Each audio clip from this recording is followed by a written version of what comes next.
사무엘하 강의 네 번째 시간으로 왕권 확장을 위한 전쟁이라는 제목으로 말씀을 보겠습니다. 오늘 사무엘하 말씀은 이 다윗의 왕권이 어떻게 세워지고 어떻게 견고해지는지를 설명하고 있습니다. 그런데 왜 왕권이 이렇게 세워지는데 전쟁이 있어야 하나요? 바로 이 다윗의 왕권을 거부하고 받아들이지 않는 세력들이 존재하기 때문이죠. 결국 그래서 이 사무엘하에서 또 이렇게 싸움의 이야기가 등장하고 있는 것입니다. 그런데 이 사무엘하에 나오는 이런 전쟁 이야기가 도대체 이 시대를 살아가는 우리와 무슨 관계가 있는 것인가요? 이것을 예수 그리스도를 통한 구원의 이야기로 읽지 못하면 이곳에 기록된 이 전쟁 이야기는 우리와는 아무 관계가 없습니다. 다윗의 왕권은 바로 예수님이 하나님의 백성들을 어떻게 통치해 나가시는지를 보여주는 모형입니다. 예수를 믿는다고 해도 바로 이 예수님의 왕권을 그대로 순종하는 그런 사람은 없습니다. 다 자기 뜻에 따라 결정해 나가고 끊임없이 자기 생각대로 살아가는 우리들이기 때문에 결국 이 예수님이 원하시는 이런 완전한 통치가 임하는 삶이 바로 이루어지지 않죠. 그런데 이런 통치가 임하기 위해서 반드시 그래서 갈등을 지나가게 되고요. 오늘 본문이 보여주는 것 같은 이런 전쟁의 상황들이 우리 인생 가운데도 존재하고 있는 것입니다. 바로 이 다윗의 왕권이 이 전쟁을 통해 이렇게 확장되는 이야기를 통해 예수님이 우리를 어떻게 다스려 가시고 또한 우리 인생에서 어떤 일들이 벌어지고 있는지를 보여주고자 하는 것이죠. 그렇다면 왕권 확장을 위한 전쟁은 어떻게 진행되나요? 첫 번째로 심각한 갈등이 시작됩니다. 12절과 13절 말씀입니다. 넬의 아들 아브넬과 사울의 아들 이스보셋의 신하들은 마하나임에서 나와 기브온에 이르고 수리아의 아들 요압과 다윗의 신복들도 나와 기브온 못가에서 그들을 만나 함께 앉으니 이는 못 이쪽이요 그는 못 저쪽이라. 지금 다윗의 왕권이 유다 남부에 세워지고 북쪽에는 이 사울의 아들인 이스보셋을 왕으로 추대한 이 아브넬의 세력들이 사실 서로 대치하고 있는 상황이었습니다. 그런데 이들 사이에는 아직 심각한 갈등이 벌어지고 있지는 않았습니다. 서로 상대방을 지금 견제하면서 자기 영역에서 자기 세력들을 점점 확장하고 있는 상황이었죠. 그런데 이 남쪽에 차지하고 있던 이 다윗의 군대의 영향력이 이제 북쪽까지 점점 영향을 미쳐서 바로 이 기브온이라고 하는 데까지 그 영향력이 확장된 것입니다. 근데 이 기브온은 바로 사울의 고향입니다. 바로 사울의 세력의 근거지가 있는 데인데 거기까지 지금 이 유다의 세력, 다윗의 세력이 확장되면서 지금 이 두 가지 세력 사이에서 지금 긴장 상태가 지금 심각하게 벌어진 것이죠. 이들은 서로 동족입니다. 그리고 아마 이들은 이전에 서로 군대에서 같이 블레셋을 싸우기 위해 싸웠던 자들이었죠. 그러니까 지금 그 세력들이 확장돼서 서로 두 군대가 만났는데 이렇게 커다란 모습을 사이에 두고 그 연못 양편에서 서로 바라보면서 지금 이 두 세력이 충돌하기 직전의 그런 상황을 묘사하고 있는 것입니다. 그런데 바로 이 상황 가운데 북쪽의 대표인 아브넬이 한 가지 싸움을 제안을 합니다. 14절입니다. 아브넬이 요압에게 이르되 원하건대 청년들에게 일어나서 우리 앞에서 겨루게 하자. 요압이 이르되 일어나게 하자 하매. 여기서는 겨루게 하자라고 이야기를 하는데 이것은 서로 칼을 들고 싸우는 싸움을 이야기하는 것입니다. 그래서 15절에서 각각 12명씩의 대표자를 택해서 서로 이 겨루기를 시킵니다. 15절 말씀입니다. 그들이 일어나 그 수대로 나아가니 베냐민과 사울의 아들 이스보셋의 편에 12명이요 다윗의 신복 중에 12명이라. 서로를 대표하여 12명씩 세운 뒤에 그들이 서로 1대1로 겨루어서 그래서 누구 편이 이겼나를 지금 한번 보자라고 하는 것이죠. 그래서 이들이 서로 대치해서 이 싸움이 시작되었는데 이 싸움이 사실은 아주 예외적인 결과로 나타납니다. 16절 상반절입니다. 각기 상대방의 머리를 잡고 칼로 상대방의 옆구리를 찌르매 일제히 쓰러진지라. 여러분, 지금 이거 자살 경기하자고 내보낸 건가요? 지금 24명이 나와서 서로 경기를 했는데 서로 옆구리를 다 찔러서 그냥 24명이 다 죽어버린 거예요. 여러분, 만약에 이런 결과가 나올 것을 미리 알았더라면 정말 이런 경기에 서로 내보내고 싸움을 했을까요? 사실 여기 아주 예외적이고 예상치 못한 결과가 벌어진 것입니다. 원래 아마 이런 종류의 이런 싸움은 아마 군대에서 아주 이런 칼을 쓰는 훈련을 하고 연습하는 이런 아주 노련한 군인들이 자기들의 실력을 뽐내고 또 이 싸움에서의 그런 승리를 위해 연습하던 아마 그 연습의 경기에서 나왔던 것 같습니다. 지금도 여러분 특전사나 이렇게 아주 훈련이 아주 심한 그런 군대에서는 칼을 가지고 찌르고 또 맨몸으로 그걸 제압하는 이런 훈련을 하는 것들을 우리는 가끔씩 봅니다. 이 국군의 날 같은 때가 되면 이렇게 시범 경기를 할 때 칼을 드는 이런 군인들이 어떤 한 명을 공격하면 그걸 다 제압해서 그것들을 다 이겨내는 것들을 방영하곤 하죠.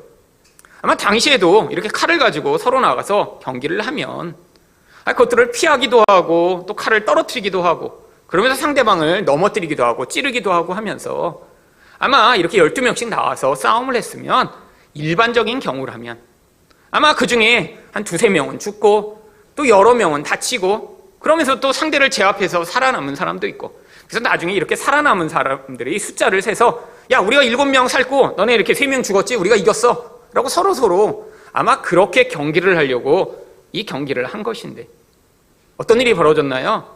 아마 익숙하지 않은 이런 훈련되지 않은 청년들을 내보내면서 서로 머리를 잡은 채로 상대방을 찌르는 것에만 너무 열중하다 보니까 상대방의 칼이 자리 허리에 들어온 거는 피하지 못하고 찔르긴 찔렀는데 서로 찔러서 12명씩 24명이 다 죽어버린 것입니다. 사실 아주 미련한 일이 일어난 것이죠. 아마 이 일 요압과 아브넬도 서로 예측하지 못했을 거예요. 이렇게 대표자를 뽑아 보내면 그 중에 몇 명은 피하고 몇 명은 죽더라도 그래도 우리가 한 7명쯤 이렇게 이겼으니까 이겼다라고 서로 할 것이라고 생각해서 그래서 이렇게 내보냈는데 24명이 그 앞에서 마치 자살을 하듯이 다 죽어버린 이런 결과가 나타났죠. 그래서 이런 아주 참혹한 결과 때문에 바로 그 땅의 이름이 새롭게 지어집니다. 16절 하반절입니다. 그러므로 그곳을 헬갓 하수림이라 일컬었으며 기브온에 있더라. 이 헬갓 하수림이라는 원래 원어적 의미는 칼들의 땅이라고 하는 뜻을 가지고 있습니다. 근데 이거는 비유적 표현이죠. 칼이라고 하는 것은 서로를 향한 죽이고자 하는 적개심을 이야기합니다. 그래서 이것을 비유적으로 적개심이 강렬하게 나타난 그런 밭이라고 하는 뜻으로 헬갓 하수림이라고 부르기 시작한 것입니다. 여러분, 이 두 세력은 처음에는 그냥 긴장 관계에 있었습니다. 그런데 지금 이 아브넬이 볼 때는 이 남쪽의 이 다윗 세력이 너무 세력이 강성해지면서 이제 서로 갈등이 벌어지고 이 세력과 싸움을 하지 않으면 안 되는 상황이 되니까 이런 싸움을 통해 한번 우리 실력들을 테스트해보자라고 시작했는데 이 결과가 서로 맹렬한 적개심을 가지고 전쟁이 시작되는 이러한 과정이 나타났던 것이죠. 여러분, 도대체 이 이야기는 우리에게 무엇을 가르치고자 하는 것일까요? 옛날에 이렇게 미련한 전쟁들을 하다가 결국 전면적인 전쟁이 벌어졌다라는 그런 과거의 역사 이야기를 가르치는 것이 아닙니다. 바로 예수님의 통치가 우리 가운데 나타나기 시작하면 바로 여기서 나오는 것처럼 처음에는 긴장관계를 유지하는 채로 있다가 결국에는 그 예수 그리스도의 통치가 점점 드러나고 확장될수록 결국 그 예수의 통치를 반대하는 그런 우리 옛사람의 영향력이 바로 그 예수님의 영향력과 충돌하기 시작하면서 이런 심각한 갈등이 벌어지게 됨을 보여주고 있는 것이죠. 여러분, 예수 믿는데 반드시 그래서 이런 내적 갈등을 경험하게 되어 있습니다. 예수를 믿는데 내가 살아오던 삶, 나의 선택, 나의 결정과 하나님이 나의 인생에서 말씀하시는 것이 전혀 충돌하지 않고 모든 것이 그냥 다 부드럽고 편안하게 이루어지고 있다 하면 지금 두 가지 경우밖에 없습니다. 한 가지는 진짜 예수 믿는 게 아니에요. 교회는 다니고 있지만 사실은 교회에서 예수 그리스도를 통해 우리에게 말씀하시는 그 예수 그리스도의 말씀에 내가 지금 하나도 반응하고 있지 않은 것이죠. 아니면 너무나 초신자라 아직은 내 안에서 이런 긴장과 갈등을 통해 전쟁이 벌어질 만한 그런 상황이 전혀 벌어지지 않고 나의 옛사람의 영향력이 너무 강력해서 교회는 다니고 예수는 믿었지만 아직 그 예수 그리스도로 말미암는 그 하나님의 통치가 지금 본격적으로 시작되지 않은 경우에 이런 갈등이 벌어지지 않는 것처럼 보이는 것이죠. 여러분, 예수를 믿는다면 그래서 반드시 이런 종류의 갈등과 이 갈등으로 말미암는 심각한 상황들을 내적으로 경험하게 되어 있습니다. 여러분, 이것이 어떠한 특정한 사람에게만 일어나는 것이 아닙니다. 모든 성도 가운데 반드시 이런 이 과정을 지나야 하기 때문에 하나님은 바울 사도가 내적으로 이런 심각한 갈등을 지나가게 하심으로 말미암아 우리에게 앞으로 너희 또한 이런 동일한 과정을 지나간다는 걸 가르쳐 주시고자 로마서 7장에 바로 그의 내면적 갈등을 이렇게 기록하고 있습니다. 로마서 7장 15절과 21절입니다. 내가 행하는 것을 내가 알지 못하노니 곧 내가 원하는 것은 행하지 아니하고 도리어 미워하는 것을 행함이라. 그러므로 내가 한 법을 깨달았노니 곧 선을 행하기 원하는 나에게 악이 함께 있는 것이로다. 여러분, 여기 나와 있는 로마서 7장 15절은 예전에 미국 대통령인 그 클린턴 대통령이 가장 좋아하던 말씀이라고 하더라고요.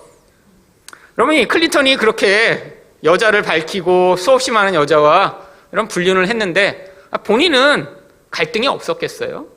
근데 그가 마치 변명하듯이 자기 인생에서 가장 자기가 좋아하는 말씀이라고 이 말씀을 읽으며 내가 행하는 것을 내가 알지 못하니 원하는 것은 행하지 않고 원하지 않는 것을 한다고 이렇게 변명을 사실 한 것이죠. 여러분, 근데 클린턴만 그러나요? 여러분, 우리 인생도 똑같지 않나요? 여러분 결정한 대로 사시나요? 사랑해야지. 이제는 내가 화내지 말아야지. 이제는 예수님만 의존해야지. 이제는 내가 돈을 사랑하지 말아야지. 사람들이 뭐라고 해도 요동하지 말아야지.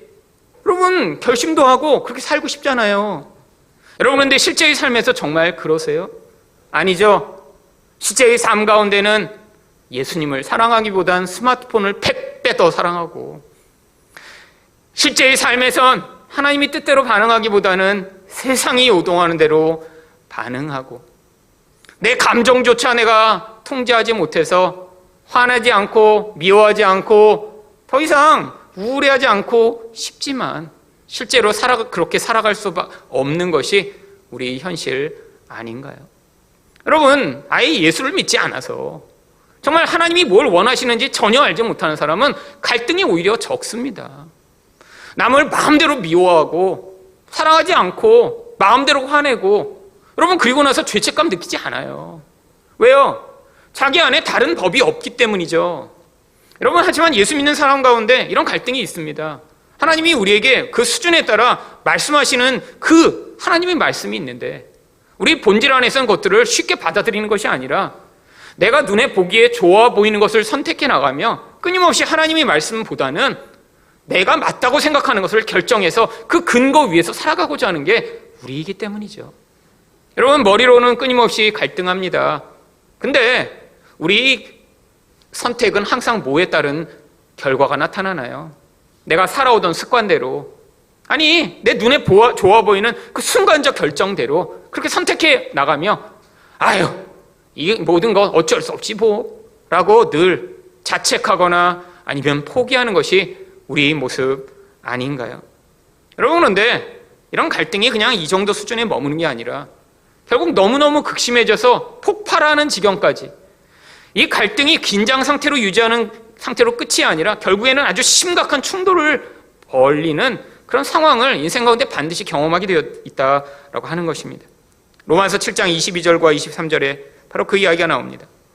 내 속사람으로는 하나님의 법을 즐거워하되 내 지체 속에서 한 다른 법이 내 마음의 법과 싸워 내 지체 속에 있는 죄의 법으로 나를 사로잡는 것을 보는도다. 여러분, 바울 사도가 이런 고백을 했는데 초신자 때 고백한 게 아니에요. 바로 이 로마서를 기록하던 그런 오랜 그 깊은 신앙의 여정의 끝에서, 바울 사도도 신앙이 깊어지면 깊어질수록 하나님을 알면 알수록 더 깊은 수준을 열망하며 그렇게 되기를 간절히 바라는데 자기 안에서 끊임없이 상황 때문에 요동하고 핍박하는 게 두렵고 내가 왜 이 일을 하나? 라는 그런 후회가 들고 자기를 미워하고 때리는 사람을 향한 그런 미움이 솟구쳐 나오는 것을 보면서 이런 갈등을 하게 되는 것이죠. 아니, 하나님이 사랑의 법대로 살고 싶은데 왜 나는 자꾸 이렇게 살 수 없지? 내 안에서 더 강력한 어떤 힘이 나를 지배하는구나 라는 그 고백을 하게 되는 것이요. 여러분도 바로 그런 갈등을 하고 계시지 않나요? 아니, 여러분 초신자 때는 주일날 교회를 갈까 말까 그 수준에서 고민을 합니다. 여러분, 근데 지금 나오고 계신 분들 가운데는 아마 대부분은 이제 그 갈등 정도는 이제 지나셨겠죠. 여러분, 아직도 지금 주일날 오시면서 아침에 오늘 갈까 말까 이렇게 보다 비가 오네? 뭐 이러고 마음에 갈등하고 있으면 이런 갈등이 도대체 무슨 얘기인지 이해가 안 되세요. 여러분의 갈등의 수준은 교회 갈까 안 갈까의 문제고 날이 추운가? 더운가? 너무 더워. 이런 날 나가면 교회 갈 때까지 땀 많이 나겠지? 이런 건 갈등이 아니에요. 지금 바울 사도가 그런 갈등하고 있는 줄 아세요?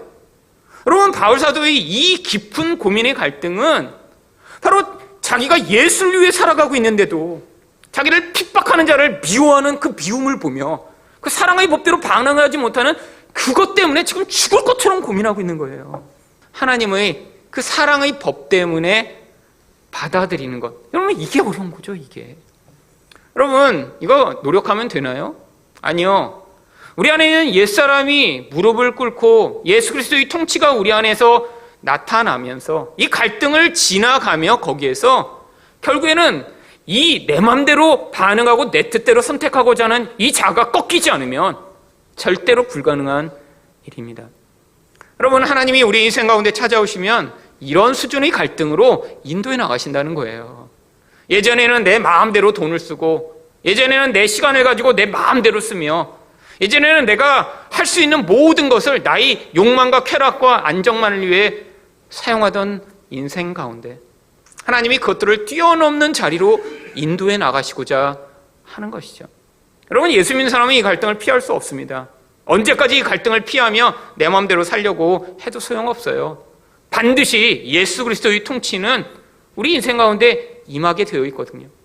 아니, 그 갈등을 피하고자 아예 교회를 떠나고 그냥 난 교회 나오기 싫어요. 난 그냥 예수는 믿으니까 그냥 나 혼자 이렇게 신앙생활을 할래요 하며 있다면 어쩌면 우리 안에서 새 사람이 성장해 나가지 못하며 이 갈등이 줄어들 수는 있겠죠.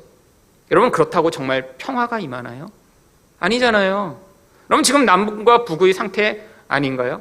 물론 지금 당장 전쟁이 벌어지고 끊임없이 우리 안에 갈등이 있어서 지금 이 남한에 사는 게 정말 위험한 상황은 아닙니다. 아니, 우리 안에서 예수의 통치를 자꾸 거부하면서 그걸 밀어내고 나면 평안한 게 아니에요. 진짜 평안은 그 예수 그리스도가 우리의 인생 전부를 통치하셔서 내가 내 인생이 좋은 거라고 늘 선택하던 그 자리로부터 하나님이 내 인생 가운데 말씀하시고 인도하신 것을 순종해 따라가는 삶이 훨씬 더 큰 자유와 평화를 가져오는 것입니다. 여러분, 그래서 하나님이 그 자리로 인도하시고자 우리 가운데 이 갈등을 극대화하세요. 여러분, 왜? 예수 그리스도의 통치가 임하기 위한 가장 먼저 선행되어야 할 것은 바로 그 통치 아니면 살 수 없습니다라고 나의 통치를 자발적으로 내려놓는 항복의 과정이 필요하거든요. 여러분, 바울 사도도 바로 그 과정을 지났습니다. 이 갈등이 얼마나 심했는지 로마서 7장 24절에서 바울이 이렇게 고백합니다. 오호라, 나는 곤고한 사람이로다. 이 사망의 몸에서 누가 나를 건져내랴. 여러분, 우리 인생 가운데 여러분들이 가끔씩 경험하는 이런 고백이요. 정말 죽을 것 같네. 여러분, 정말 좋은 사람이 되고 싶은 열망. 아니, 여러분 안에 그런 마음 자체가 없나요? 사랑하고 싶은 마음으로 나도 정말 요동하지 않고 살고 싶은 그 열망. 아니, 남편이나 아내가 자식이 좀 잘못해도 내가 정말 넉넉한 마음으로 정말 다 받아줘서 상처 입고 눈물을 흘리며 그런 나에게 다가오는 사람들을 내가 다 보담아 안고 그를 사랑해 주고 싶은 그런 열망. 현실은 그렇게 다가올 때마다 상처 입은 애 한 대 더 때려서 그냥 구박하고 힘들게 하는 게 우리 현실이니까 여러분, 그 갭 사이에서 고민하는 거 아닌가요? 여러분, 이게 바로 그때 터져나오는 그런 외침입니다. 오호라 나는 곤고한 사람이로다. 힘들어 죽겠어요. 정말 살려주세요 하나님. 여러분, 하지만 이게 바로 하나님의 통치가 우리 인생에 임하고 있다는 증거입니다. 예수의 통치가 임하지 않으면 이런 갈등이 전혀 없어요. 옆에 있는 사람 마음대로 화내고 때리고 다 상처 있고 고통하게 한 뒤에도 그 다음에도 뻔뻔하게 잘난 척하는 모습으로 살아가는 그런 사람들처럼 아무 갈등 없이 살죠. 여러분 안에서 이런 갈등이 있더라도, 하지만 그 갈등의 과정 가운데 하나님이 내 본질을 자꾸 드러내시고 나의 모습을 알게 하심으로 결국에는 나를 완전히 통치하셔서 진짜 하나님의 통치가 무엇인가 내 인생 가운데 맛보게 하시기 위해 이 갈등을 지나가게 하시는구나 라고 깨달으시는 여러분 되시기를 축원드립니다. 두 번째로 왕권 확장을 위한 전쟁은 어떻게 진행되나요? 섭리적 희생이 일어납니다. 17절 말씀입니다. 그날의 싸움이 심히 맹렬하더니 아브넬과 이스라엘 사람들이 다윗의 신복들 앞에서 패하니라. 12명의 대표를 뽑아 싸울 때는 24명이 다 죽으면서 서로 비등한 줄 알았는데, 그 다음에 정말 서로를 향한 분노와 미움이 극대화돼서 막 전쟁이 벌어졌더니 예상치 못한 결과가 벌어졌습니다. 여러분, 아브넬은 지금 자기 베냐민 사람들과 함께 자기의 근거지에서 이 다윗의 군대를 맞이한 것입니다. 그래서 비등하게 싸울 줄 알고, 오히려 우리가 더 힘이 셀 줄 알고 싸움을 걸었는데 실제 싸움을 하고 났더니 패배한 거예요. 그래서 지금 바로 그 패배의 자리 가운데 이 아브넬과 군대들이 도망치기 시작합니다. 근데 바로 이 싸움의 자리에 누가 있었냐면 18절입니다. 그곳에 수리아의 세 아들 요압과 아비새와 아사엘이 있었는데 아사엘의 발은 들로루같이 빠르더라. 그럼 여기 나와 있는 이 세 사람은 아주 중요한 다윗의 용사들이었습니다. 여러분, 요압이라고 하는 사람은 말할 것도 없이 이 다윗의 군대 장관이에요. 근데 이 세 사람이 다 형제들인데 아주 우연히도 이들이 바로 다윗의 사촌들입니다. 근데 한 명도 빼놓지 않고 다 용사예요. 와, 대단하죠. 물론 아들들이 더 있었는지는 모르겠지만 그래도 한 집안에 이렇게 아주 용맹하고 멋진 사람들이 3명이나 있다니요. 여러분, 요압이 군대 장관이었다는 건 그만큼 능력을 인정받은 거예요. 근데 요압만이 아니라 그 아비새라는 사람도 성경이 이야기하면 용사 중에 용사라고 이야기합니다. 그래서 아주 중요한 자리마다 이 아비새가 참여해요. 그래서 이 아비새가 얼마나 용맹스럽게 싸웠냐면 창하나를 가지고 300명을 죽였다라고까지 성경이 묘사합니다. 여러분, 대단하지 않으세요? 그 창 끝에 무슨 레이저가 나가나요? 어떻게 300명을 죽일 때까지 자기가 그렇게 이길 수 있는 능력을 가질까요? 대단하죠. 여러분, 그런데 이 셋째 아사엘은 특별한 전력은 나오지 않아요. 근데 형들처럼 아주 탁월한 그런 능력은 없었는데, 그런데 이 아사엘이 가지고 있던 다른 능력이 바로 아주 엄청나게 빠른 발을 가지고 있었습니다. 그래서 그 발이 들로루 같다라고 얘기를 합니다. 아마 현대의 성경이 기록되었으면 아사엘은 우사인 볼트 같더라 이렇게 써 있었을 텐데 옛날에는 들로루가 엄청 빨랐나 봐요. 발이 빠른 이런 특별한 능력이 있었죠. 그런데 무슨 일이 벌어집니까? 지금 이 아브넬의 군대가 패해서 막 도망을 가요. 그러니까 이 아사엘이 그 아브넬을 쫓기 시작합니다. 19절입니다. 아사엘이 아브넬을 쫓아 달려가되 좌우로 치우치지 않고 아브넬의 뒤를 쫓으니. 여러분, 왜 아사엘이 아브넬을 쫓은 것일까요? 첫 번째, 자기가 능력이 있었기 때문이죠. 멀리서 도망가는 아브넬을 보고 만약에 달리기 능력이 탁월하지 않다면 그 쫓아가도 무슨 소용이 있겠어요. 근데 일단 자기가 능력이 있는데 바로 이 아사엘은 자기 형들에 비해 자기가 특별한 이런 공헌을 세우지 못했기 때문에 아마 이 기회를 통해 내가 아브넬만 죽이면, 아마 이런 생각을 했던 것 같습니다. 그러면 아브넬만 죽이면 무슨 일이 벌어지나요? 당장에 아사엘은 이 다윗 왕궁의 영웅이 되며 또한 이 전쟁이 다 끝나버리는 거 아니에요. 그러니까 주변에 다른 군인들이 막 싸우고 있는데 다 상관없이 막 달려가기 시작한 거예요. 여러분, 우리가 성경을 읽지는 않겠지만 바로 이렇게 달려가는 동안에 누가 뒤에서 쫓아와서 아브넬의 뒤를 보니까 이 아사엘이 쫓아오고 있는 거예요. 여러분, 이 아사엘과 이 요압 또 이 아브넬 이런 사람들은 이전에 같은 군대에서 아마 지내며 싸웠었던 것 같습니다. 아는 사람이에요. 특별히 자기랑 아주 깊은 관계가 있는 요압의 동생이에요. 그러니까 따라오지 말라고 계속 얘기해요. 왜? 자기를 죽이러 온다는 거 너무 빤하거든요. 야, 네가 날아와서 죽이면 그럼 내가 요압을 어떻게 볼 거야? 서로 친한 전우였잖아요. 근데 그 전우의 동생이 편이 갈라지면서 지금 자기를 죽이겠다고 쫓아오니까 이 아브넬이 생각할 때는 이거 심각한 상황이에요. 그래서 오지 말라고 계속 달리면서 오지마 오지마 오지마 그러고 지금 뛰고 있는데, 여러분 지금 이미 목표를 정했습니다. 이 아브넬만 죽이면 자기 형들이 이제까지 이렇게 인정받는 그 자리로 갈 수 있는 거예요. 열심히 뛰다가 결국 어떤 일이 벌어졌나요? 23절입니다. 그가 물러가기를 거절하며 아브넬이 창 뒤끝으로 그의 배를 찌르니 창이 그의 등을 꿰뚫고 나간지라. 곧 그곳에 엎드러져 죽음에 아사엘이 엎드러져 죽은 곳에 이르는 자마다 머물러 섰더라. 여러분, 이 아브넬은 이 아사엘이 죽기를 바라지 않았던 것 같습니다. 죽기를 바랐으면 창 앞으로 찔렀어야죠. 근데 일부러 아마 막 달리는 아사엘을 확 밀어내려고 뒤끝으로 확 쳤는데 아불사 너무 빨리 달려온 거예요. 그래갖고 뒤를 딱 쳤는데 그게 배를 뚫고 들어가 버렸어요. 그래서 그 자리에 죽사해서 죽어버렸어요. 여러분, 아마 이 아사엘도 굉장히 능력이 많았던 것 같습니다. 사람들이 볼 때 굉장히 앞으로 떠오르는 별이에요. 야, 이제 앞으로 몇 년만 지나면 아마 형들을 능가할 만한 그런 뛰어난 장군이 될 것 같아, 이렇게 생각했는데 거기서 이렇게 우연찮게 죽어버린 거예요. 그러니까 사람들이 지나가면서 아사엘이잖아, 아니 저렇게 들러루처럼 빠른 아사엘이 죽었네? 라고 다 가다가 그 시체가 있는 곳에 머물러 섰던 것이죠. 여러분, 물론 아사엘이 교만했습니다.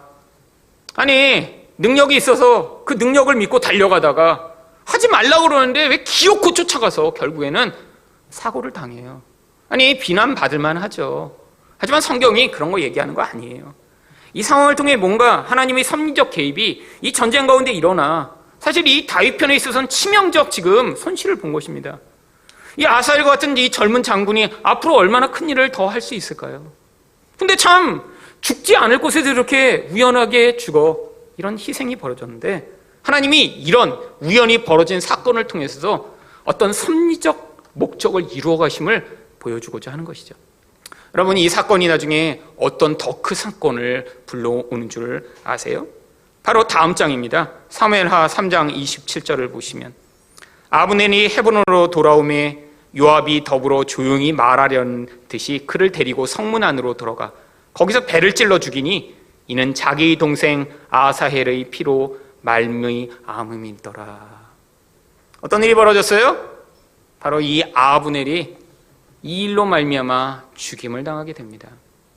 여러분, 다음 장에서 무슨 일이 벌어지냐면, 이 아브넬이 지금 이 다윗과 이렇게 경쟁을 하며 북쪽에서 계속 하고 있었는데 결국 이스보셋과 싸움을 하다가 그냥 내가 이럴 거면 여기서 이스보셋이 아니라 그냥 다윗이나 다시 섬겨야겠다. 그러면서 지금 다윗에게 와서 당신을 왕으로 삼겠다고 지금 이렇게 협상을 하러 내려왔어요. 여러분, 근데 이 아브넬은 살려두면 안 되는 사람입니다. 지금 사울 왕국에서 수십 년을 충성하며 그 세력들을 가운데 강력한 힘을 가지고 있는 장군이에요. 여러분, 몇 년 동안 지금 갈등을 벌이고 있는 바로 원수의 수장입니다. 근데 다윗이 그렇게 그 아브넬이 내려오고 나니까 사실 다윗은 마음이 굉장히 우유부단해요. 여러분, 참 그런 것 같아요. 우리가 보면 이 다윗이 굉장히 멋지게 나오지만 어떤 면에 있어서는 성격적으로 누군가를 아주 그냥 집요하게 미워하거나 원수를 갚으려고 그냥 마음이 아주 그냥 꼬챙이같이 날카롭게 하지 않는 성격 자체가 굉장히 유한 사람이었던 것 같습니다. 아니, 그럼 원수였고 자기랑 끊임없이 싸웠던 사람인데 오니까 다윗이 막 환영하면서 잘해보자고 이렇게 한 거예요. 여러분, 다윗의 입장에서는 그렇게 처단할 수 있는 사람이 아니었죠. 또 한 가지 위험성이 있었습니다. 이 아브넬을 이렇게 다윗이 처단을 해버리면 무슨 일이 벌어지나요? 이 아브넬과 함께 북쪽에 있던 북이스라엘 민족이 갑자기 자신들을 이끌던 장군을 죽이는 다윗을 보며 이거 우리가 같이 하면 안 되겠잖아, 우리도 보복당하면 어떡해? 라는 이런 분위기가 형성될 테니까요. 여러분, 그래서 이 아브넬을 그냥 살려준 거예요. 근데 살려주면 안 되는 인물인데, 다윗 왕권이 견고하게 세워지는데 반드시 방해가 되는 인물인데 하나님이 어떤 일을 통해서 그 아브넬을 제거하시나요? 이 개인적 원한을 쉽게 풀지 않는 요압을 통해 사실은 이 아브넬을 제거하신 것입니다. 다윗의 왕권을 위해 하나님이 이 인간의 죄악과 이 인간의 희생을 통해 하나님이 뜻을 이루어 나가신 것이죠. 여러분, 하나님 나라가 이루어지는데 이런 경우가 아주 많이 있습니다. 인간적으로 볼 때는 도대체 이해 안 되는 상황이에요. 인간적으로 계산을 해서는 너무 큰 손해예요. 아니, 도대체 왜 이런 일들이 벌어지지? 라고 하는 그런 상황들을 통해 하나님이 어떤 목적과 계획들을 이루어 나가시는 경우가 굉장히 많이 있습니다. 여러분, 대표적인 게 바로 초대교회 때 스데반 집사의 죽음입니다. 여러분, 스데반 집사는 초대교회에 사실 떠오르는 그런 영웅이었어요. 영적으로. 여러분, 이 스데반 집사를 성경이 뭐라고 묘사하나요? 사도행전 6장 8절입니다. 스데반이 은혜와 권능이 충만하여 큰 기사와 표적을 민간에 행하니. 여러분, 이 한 사람의 이런 강력한 그런 영성으로 말미암아 초대교회는 아주 큰 힘을 얻습니다. 여러분, 초대교회에 이 스데반 권능과 능력이 막 나타났어요. 여러분, 근데 이게 이런 은사들을 행하는 사람 늘 문제가 있잖아요. 무슨 문제예요? 바른 신학과 말씀 위에 서지 못하고 능력만 발휘하다가 문제가 생기는데 스데반은 또 그렇지도 않아요. 여러분, 스데반은 하나님 말씀에 아주 철저히 기반을 둔 그런 사람이라 그가 말씀을 선포했더니 바로 예수 그리스도를 반대하던 종교 지도자들이 다 그 하나님의 말씀 앞에 무릎을 꿇습니다. 사도행전 6장 10절 말씀입니다. 스데반이 지혜와 성령으로 말함을 그들이 능히 당하지 못하여. 여러분, 이런 분 어디서 보셨나요? 권능이 나타나는데 하나님 말씀도 그냥 너무 잘 전해. 여러분, 아니 근데 이런 능력이 나타나던 스데반, 무슨 일이 벌어졌나요? 사도행전 6장 59절과 60절입니다. 그들이 돌로 스데반을 치니 스데반이 부르짖어 이르되 주 예수여 내 영혼을 받으시옵소서 하고 무릎을 꿇고 크게 불러 이르되 주여 이 죄를 그들에게 돌리지 마옵소서 이 말을 하고 자니라. 아니, 이렇게 뛰어나고 이렇게 큰 은혜를 받은 자를 이렇게 원수들이 죽이는데 하나님이 안 막아주세요. 아니, 하나님이 모르셨던 게 아니에요. 여러분, 바로 이 장면 앞에 무슨 장면이 나온 줄 아세요? 이 스데반이 영적인 눈이 열렸는데 하나님과 예수 그리스도를 봅니다. 성령의 강력한 충만한 가운데. 아니, 세 분 하나님이 이 스데반과 함께 계셨다는 거예요. 아니, 그 스데반이 돌 맞아 죽는 거 하나님이 위에서 보셨어요. 아니, 도대체 왜 이런 일들이 벌어지는 것이죠? 우리가 볼 때는 이해 안 가는 이런 상황이요. 아니, 스데반 이 모든 상황들을 피하게 해주시면 얼마나 놀라운 일을 할 텐데요. 근데 하나님이 그걸 보시면 그냥 놔두세요. 그 죽게 하세요. 여러분, 왜 이런 일이 벌어졌는지 바로 사도행전 8장에 그 이유가 나옵니다. 첫 번째는 예루살렘에 모인 교회를 흩어지게 하시기 위해 바로 이 스데반을 죽게 하신 겁니다. 사도행전 8장 1절입니다. 그날에 예루살렘에 있는 교회가 큰 박해가 있어 사도 외에는 다 유대와 사마리아 모든 땅으로 흩어지니라. 여러분, 예수님이 이 제자들에게 무슨 명령을 하셨나요? 너희가 성령을 받으면 온 유대와 사마리아와 땅끝까지 이르러 내 증인이 되리라. 여러분, 근데 그들이 은혜 받고 나서 자기끼리 모여있는데 너무 좋은 거예요. 여러분, 이게 은혜 받았을 때 사람들이 그런 반응이죠. 여러분, 여기 은혜가 가장 임하면 여러분 아마 예배드려 오시는 거 너무 좋을 거예요. 그 다음에 은혜가 가장 임하면 이렇게 은혜 받은 사람끼리 모여서 서로 얘기하는 게 너무 좋으실 거예요. 아니, 그러다 보면 무슨 일이 벌어지나요? 딴 사람들 안 왔으면 좋겠어. 그냥 우리끼리 이렇게 그냥 있으면 너무 좋아. 불편하지 않고. 이 예루살렘 교회의 모습이죠. 서로 너무너무 행복해요. 재산이 있는 사람은 재산을 팔아 가난한 자들에게 다 좋아요. 서로 사랑해요. 이전엔 맛보지 못한 놀라운 은혜를 맛보며 너무너무 좋아요. 그러니까 그냥 모여 있었던 거예요. 여러분, 근데 스데반이 죽자마자 무슨 일이 벌어졌나요? 결국엔 이 일로 말미암아 교회가 폭파되듯이 놀라운 이런 희생이 일어났는데 결국 하나님의 뜻이 이루어졌던 것이죠. 여러분, 두 번째 목적이 있습니다. 이 일로 말미암아 하나님이 사도 바울을 불러내시기 위해 이를 사용하셨던 것이죠. 여러분, 사도 바울은 어떤 사람이었나요? 사도행전 7장 58절입니다. 성 밖으로 내치고, 이거 바로 스데반의 이야기예요. 돌로 칠세 증인들이 옷을 벗어 사울이라고 하는 청년이 발 앞에 두니라. 여러분, 사울은 청년이었는데 당시에 어떤 역할을 했냐면 이 스데반을 죽이는 일에 사실 앞장선 사람이었습니다. 여러분, 조폭 대장이 직접 가서 칼 찔르는 경우는 없습니다. 다 누가 찔러요? 꼬봉들이 찔르죠. 대장은 뭐예요? 지시하는 거, 찔러라. 이렇게. 지금 사도 바울이 그거 한 거예요. 이렇게 보면서. 그들이 사람들이 가서 돌과 뚝 찍은 다음에, 그 다음에 사도 바울이 증인이 되어준 거예요. 잘했어, 괜찮아. 찔러도 돼, 때려도 돼, 죽여도 돼. 내가 책임질게. 여러분, 근데 이런 일을 경험하고 났더니 정말 눈에 가시였죠. 논리로 이길 수가 없어요. 구약에서부터 하나님 말씀을 가지고 이 스데반이 증거하는데 다 굳이 맞아. 근데 화가 나. 맞는데 화나. 여러분, 늘 집에서 남편이 그거 이거 아니야? 근데 맞는데 화나. 그럼 어떻게 돼요? 화부터 내죠. 여러분, 이게 논리로 되는 게 아니에요. 인간관계는. 여러분, 세상에서 누가 이렇게 논리로 잘 얘기하면 맞아, 그 사람 얘기가. 그렇다고 여러분 그 얘기대로 하시나요? 소용없어요. 논리는 맞아도 내 마음이 싫으면 안 돼요. 지금 이 바리새인들 모습이에요. 논리는 맞아. 구약 성경 다 인용했는데 그거 맞아. 근데 화는 너무나. 그게 죽인 거예요. 근데 바울이 이렇게 하고 스데반을 죽이고 났더니 재미를 맛본 거예요. 이야, 재밌다. 그래서 무슨 일을 하나요? 사도행전 8장 1절과 3절입니다. 사울은 그가 죽임당함을 마땅히 여기니라. 사울이 교회를 잔멸할새 각 집에 들어가 남녀를 끌어다가 옥에 넘기니라.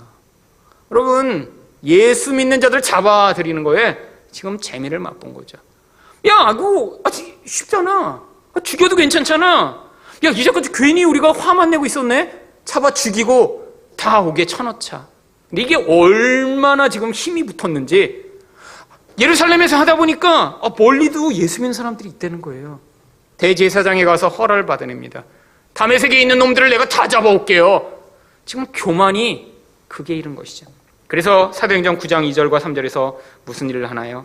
사울이 다메섹 여러 회당에 가져갈 공문을 청하니 이는 만일 그 도를 따르는 사람을 만나면 남녀를 막론하고 결박하여 예루살렘으로 잡아오려 함이라. 네, 바로 그때 어떤 일이 벌어지나요? 사울이 길을 가다가 다메섹에 가까이 이르더니 호련히 하늘로부터 빛이 그를 둘러 비추는지라. 하나님이 예수 그리스도를 반대하는 절정에 서 있던 사도 바울을 거꾸러뜨리는 계기로 바로 이 일을 사용하셨던 것이죠. 여러분, 사도 바울은 이 일로 말미암아 평생 트라우마를 안게 됩니다. 아니, 이제 예수 그리스도의 부름을 받아왔고 나는데 자기 인생이 어땠어요?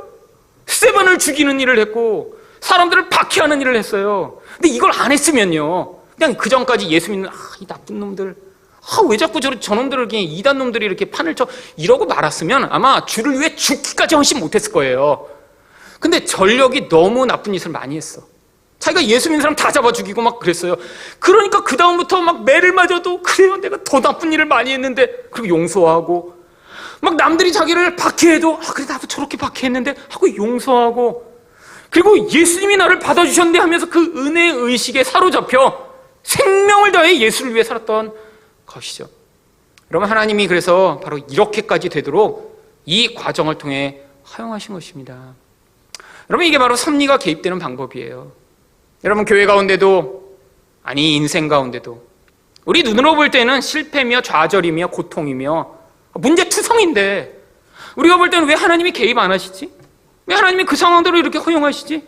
도대체 이걸 통해 하나님이 살아계신지 아닌지도 나는 모르겠어 라고 하는 그런 절망적인 과정들을 지나가는데, 하나님은 우리의 이런 얕은 시야와 그냥 좁은 그런 판단이 아닌 더 넓고 큰 계획을 가지고 우리 인생과 교회 가운데 하나님의 뜻들을 이루어 나가시는 것입니다. 여러분, 그래서 개인적으로도 여러분 인생 가운데 이런 좌절의 과정들을 지나가며 오히려 그걸 통해 하나님이 맞으십니다라는 고백을 하는 자리에 이르기까지 여러분, 이런 섭리적 개입을 받아들이는, 기다릴 수 있는 그런 믿음의 눈이 필요한 것이죠. 여러분, 이 인간적으로 여러분이 무명처럼 살다 가시더라도, 아니 아무도 여러분을 인정하지 않고 모르는 것처럼 하더라도, 여러분, 그것 자체가 우리 인생 가운데 실패며 포기며 좌절이 아닙니다. 하나님이 그것들을 통해 얼마나 놀라운 일들을 행하실지 우리는 알 수 없어요. 여기 모이신 분들이 저를 포함해 우리 안에서 이렇게 하나님이 행하시는 모든 일들을 받아들이고 이 갈등과 전쟁의 과정들 지나 우리 자아가 죽임을 당하며 우리를 통치하시는 예수 그리스도의 능력이 우리 안에서 현저한 교회가 되면, 여러분, 우리 안에 몇 명 모여있든 관계없습니다. 예수님이 12 제자를 불러 바로 그 부름의 자리로 인도하셨을 때 바로 그들을 통해 하나님 나라가 시작된 것처럼, 하나님이 여기 모인 여러분 가운데도 그 복음의 능력과 은혜로 살아가는 자들이 이곳에 모여 계시면 여기가 하늘나라며 여기에서 하나님의 영광이 드러나게 되는 것이죠. 마지막으로 왕권 확장을 위한 전쟁은 어떻게 진행되나요? 궁극적 승리를 얻습니다. 28절입니다. 요압이 나팔을 불매 온 무리가 머물러 서고 다시는 이스라엘을 쫓아가지 아니하고 다시는 싸우지도 아니하니라. 이렇게 전쟁이 더 극대화됐는데 결국에는 휴전을 하게 됩니다. 근데 이렇게 전쟁이 다 끝나고 나서 결과를 나중에 카운트해 보니까 아주 신비로운 결과가 나타나요. 30절과 31절입니다. 요압이 아브넬 죽기를 그치고 돌아와 무리를 다 모으니 다윗의 신복 중에 19명과 아사엘이 없어졌으나 다윗의 신복들이 베냐민과 아브넬에게 속한 자들을 쳐서 360명을 죽였더라. 여러분, 20명밖에 안 죽었대요, 다윗에게 속한 사람들은. 근데 그 20명 가운데 12명은 처음에 머리 잡고 찔러서 죽은 사람이고요, 8명이 바로 전쟁 중하고 죽었는데 그 중에 한 명은 또 아사엘입니다. 그러니까 실제로 전쟁에 나가서 막 싸우다가 죽은 사람은 7명이에요. 그러면 그렇게 7명 죽고 상대방은 몇 명을 죽였다고요? 360명이요. 처음에 죽은 12명 빼면 348명을 죽였습니다. 아니, 다윗 편에서는 뭐 조총이라도 가지고 있었나요? 저쪽은 칼 들고 싸우는 데 가서 총 쏴서 300명을 죽였나요? 아니, 어떻게 이렇게 현저한 결과가 나타났죠? 대승을 거둔 거죠. 아니, 현대 전쟁에서도 이렇게 일어날 수 없습니다. 여러분, 인디언과 싸워서도 뭐 인디언은 활 쏘고 이쪽에서는 총 쓰면 이런 결과가 나타날까요? 아니에요. 여러분, 근데 어떻게 이런 결과가 나타났죠? 이 모든 전쟁의 배후에 하나님이 다윗과 함께 하셨기 때문에 나타난 결과입니다. 아니, 겉의 전력은 오히려 지금 이 아브넬 측이 더 컸을 것 같아요. 왜냐하면 그 땅 자체가 이 사울의 근거지니까요. 자기 민족과 자기 사람들을 데리고 나와서 지금 자기 홈타운에서 싸운 거예요. 근데 결과는 이렇게 정반대로 나타났습니다. 이게 바로 하나님 나라의 왕권이 확장되는 과정 가운데 나타나는 결과라는 거죠. 여러분, 이 땅 가운데 우리 안에서 끊임없이 우리는 뭘 경험하나요? 사실 우리가 경험하는 것은 실패를 훨씬 더 많이 경험합니다. 상황이 안 좋아지는 것 같은 결과예요. 아니, 가끔씩 은혜도 경험하죠. 근데 은혜는 짧아요. 야, 예수 믿어서 좋다. 힘들다. 그 다음에 그래서 예수 믿으니까 이렇게 그래서 하나님 은혜가 있지. 그 다음에 끝없는 추락.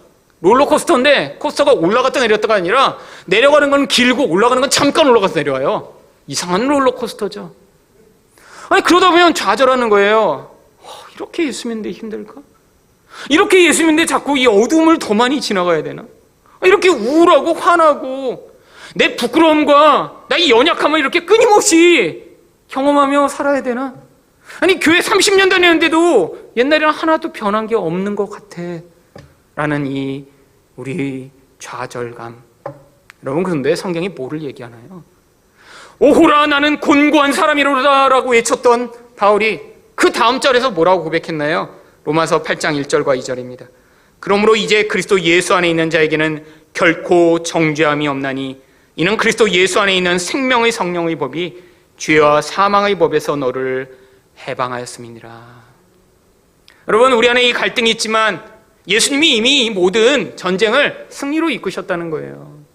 우리를 지배하는 죄와 사망의 이 모든 영향력으로부터 하나님이 예수 그리스도의 권세로 말미암아 우리를 거기서 해방하셨다는 거예요. 여러분, 지금 우리가 한두 번 실패하고, 아니 10번, 100번 실패해도 괜찮다는 거예요. 예수님의 승리가 우리에게 있다는 걸 믿고 하나님이 궁극적으로는 바로 그 자리로 우리 인생을 인도해 나가신다는 걸 믿는 믿음으로 지금 이 과정을 지나가는 것입니다. 여러분, 여러분이 부끄러움이 폭로되세요? 10년이 지났는데도 변화되지 않는 것 같으세요? 여러분, 하나님의 말씀 가운데 여러분이 떠나지 아니하며 그 은혜를 붙들며 그 통치를 받아들이기를 열망하시면 하나님이 결국에는 이렇게 어둠을 지나는 것 같은데 궁극적으로 성장하게 하시는 거예요. 그 궁극이요. 왜? 이미 주어진 승리를 우리 인생에서 하나님이 반드시 맛보게 하실 거니까요. 여러분, 궁극적 승리가 약속되어 있는 이 싸움, 그래서 우리가 포기하지 않을 수 있는 것입니다. 우리에게 이 싸움의 결과가 다 주어져 있다면 아마 저도 포기했을 거예요. 그런데 저는 100번, 1000번, 10,000번 실패해도 예수님이 결국에는 우리를 승리케 하시는 그 약속을 믿으며 우리는 믿음으로 그 승리의 삶을 살아가는 것입니다. 여러분 인생 가운데 갈등하고 고민하는 과정이 있고, 아니 상황이 여러분이 원하는 대로 굴러가지 않아 실패하고 좌절하는 일이 있더라도 바로 이 예수님의 통치가 여러분 인생 가운데 확장돼 결국 하나님 나라의 영광을 맛보게 하실 것들을 기대하는 여러분 되시기를 축원드립니다.